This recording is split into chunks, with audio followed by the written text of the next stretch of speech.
उदगीर शहरात कायदा आणि सुव्यवस्थेचा प्रश्न ऐरणीवर आला आहे. अवघ्या 8 दिवसांपूर्वी दुकानात घुसून मारहाणीची घटना घडली होती. त्यानंतर आता पुन्हा एकदा धक्कादायक प्रकार समोर आला आहे. 2 युवकांनी धारदार कोयत्याने एक हल्ला केला असून हत्याराने मारहाण करतानाचा व्हिडिओ सध्या सोशल मीडियावर व्हायरल झाला आहे. हा प्रकार शहरात भीतीचं वातावरण निर्माण करणारा आहे. कायद्याचा धाक उडलेला नाही असं चित्र या घटनेतून दिसून येत आहे.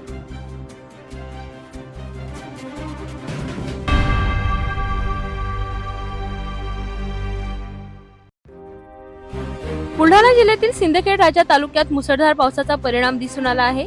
जांभोरा गावाजवळील पुलावरून पाणी वाहत असल्यामुळे राहेरी ते शेवली मार्गावर वाहतूक तब्बल 1 तासासाठी ठप्प झाली.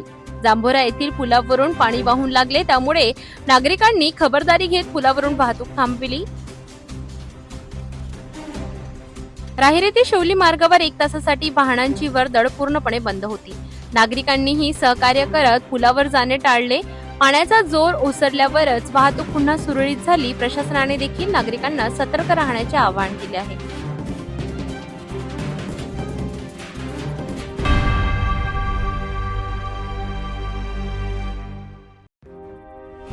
राहुल गांधी यांनी पत्रकार परिषद घेऊन निवडणूक आयोगावर गंभीर आरोप केले आहेत. त्यांनी बिहारसह महाराष्ट्रातील निवडणुकांमध्ये मतदार यादीतील गोंधळ उघड केला. डुप्लिकेट मतदार, चुकीचे पत्ते आणि एका व्यक्तीने 3 वेळा मतदान केल्याचे पुरावे त्यांनी सादर केले. तसेच निवडणूक आयोगाकडून डेटा न मिळाल्याचेही त्यांनी सांगितले. काँग्रेसने यावर चौकशीची मागणी केली असून आता आयोगाची प्रतिक्रिया महत्त्वाची ठरणार आहे.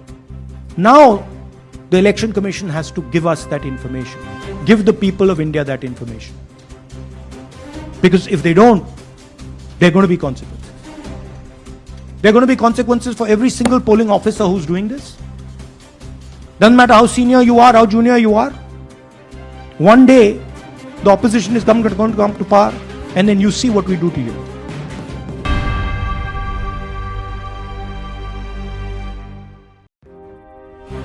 राज्यातील स्थानिक स्वराज्य संस्थांच्या निवडणुका व्हीव्हीपीटीए मशीन शिवाय घेण्यात येऊ नये अशी जोरदार मागणी नागरिक आणि काही राजकीय संघटनांनी केली आहे.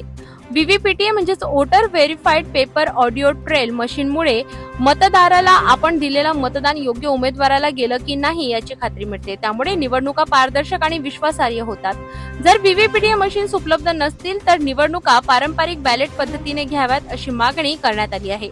कोणतीही निवडणूक ही लोकशाहीचा मूलभूत तत्वांवर आधारित असली पाहिजे आणि मतदारांचा विश्वास टिकवणे हे सर्वात महत्त्वाचे आहे. स्थानिक स्वराज्य संस्था निवडणुका जिंकण्यासाठी पुन्हा नव्यानं या व्हीव्हीपॅटचा वापर करायचा नाही आणि मतदार निवडणुका जिंकायच्या, चोरी करायची.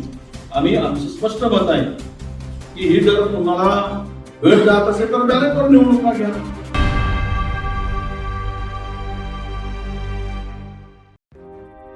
पंतप्रधान नरेंद्र मोदी यांनी कर्तव्य भवन प्रकल्पाचा गौरव करताना सांगितले की हे भवन विकसित आणि आत्मनिर्भर भारताच्या बांधणीसाठी आपल्या कुटुंबबद्धतेचे प्रतीक आहे.